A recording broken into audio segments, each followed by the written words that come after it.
Technician, may ginagawa tayong sharp dito. Ayan, sharp.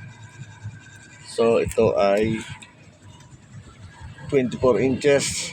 So, ang problema nito ay may power siya, kaya lang walang display. So, ang nakita kong sira mga technician, tinanggal ko na ito. Tuturo ko lang kung paano ang gagawin pagka mga ganitong problem. Kita ba? Ayan. Lakayan natin. Ayan.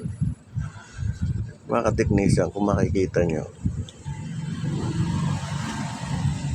Kita ba? Ayan. May transistor dito. Ayan. Sunog na. Switching yan eh. Ito mag-switch niya, no? Ayan. Ito yung 12 volts. Input. Output ng transistor. Ito yung output pala. Sorry. Ito yung output.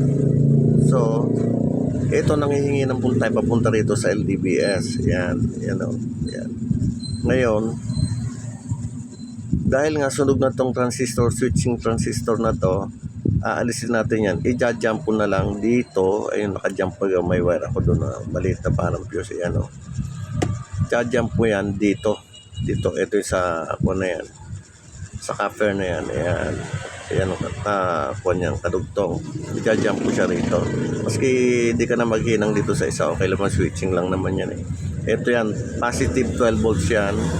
I-jump mo na parang fuse. Punta rito. Ayan. So, pagkakabultay na to, papunta na rin dito yan sa LDBS. Pagkakabultay na. Ngayon, tignan natin kung umubra yung ginawa natin pandaraya. Automatic on na yan kasi wala, di ka nadadaan ng switching eh. Ayan.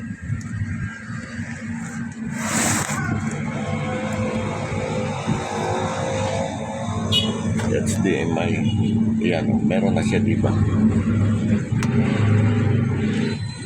Dapat. Walang display. Lagyan natin display.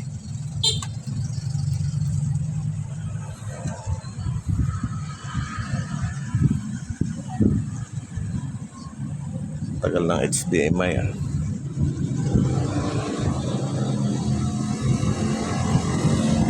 Ay, natumba pa. Ay, wala pala akong nakasalpak na HDMI. Teka mga katek.